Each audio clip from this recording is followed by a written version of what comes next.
Alright, so it's been in the water about 30 seconds or so. This is a sheet that Write in the Rain provides for these kind of demonstrations. Then we've got the sheet of the thicker National Geographic paper, and then we've got this sheet of Write in the Rain copy paper underneath, and I'm just now making sure that there's no dry areas anywhere. Now you can see that this plain paper that Write in the Rain used seems to definitely get transparent really fast. So I'm just going to pull this random sheet out of a small pocket notebook and see how fast that one gets transparent in this water. And it's just cold water out of the tap.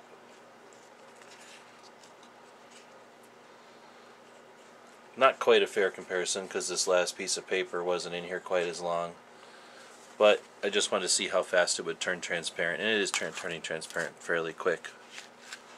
I'm not sure if any of these pens are designed to write underwater. There's the Surefire. Seems to write underwater okay on regular paper.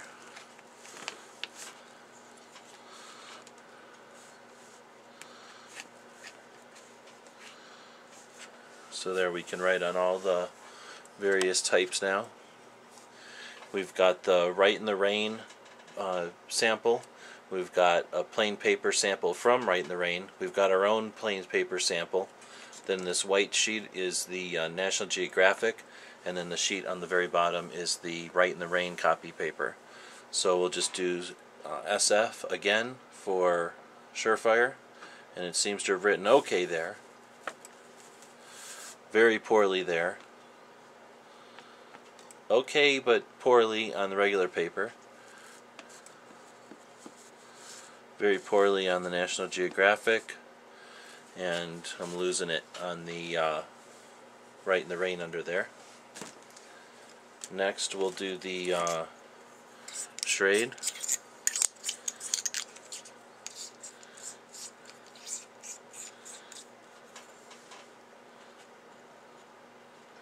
Started out okay on Write in the Rain, then failed. Nothing. Okay on regular paper, but not great. Oh, it worked great on the National Geographic paper.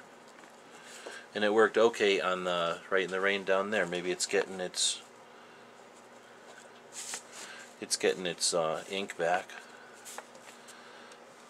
So not perfect, but worked.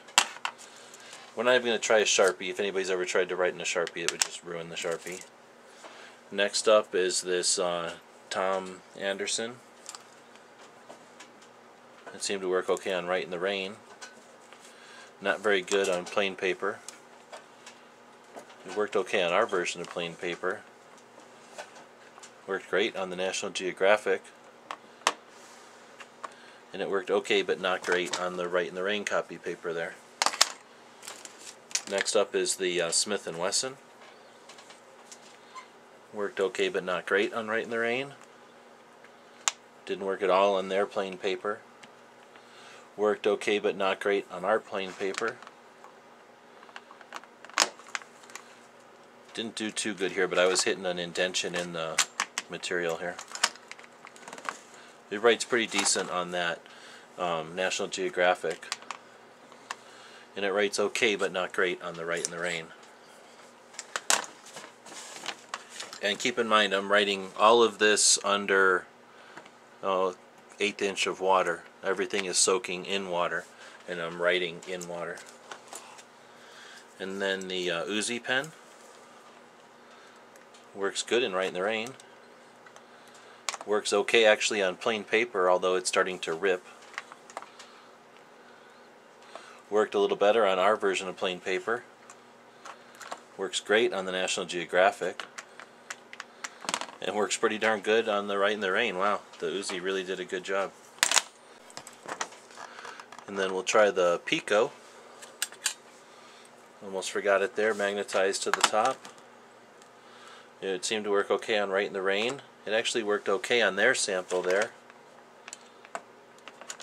Worked okay on our sample of regular paper.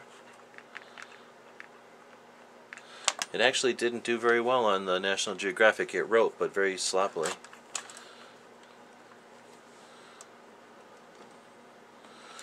Alright, it didn't write very well on the Write in the Rain either.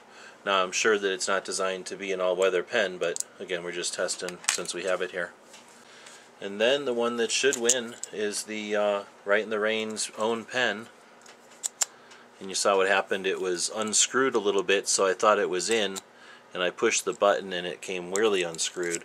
And that's the one of the big hang-ups I have, along with the clip from holding this back from being a really good pen. But let's see how it does on underwater. Works great on their paper. It actually works okay on their sample of regular paper. It works great on our sample of regular paper. It works really well on the National Geographic, and it works great on their version of Write in the Rain. So as we'd expect, the pen that's designed to do this did it just fine. The Uzi, I'd say, worked out real well.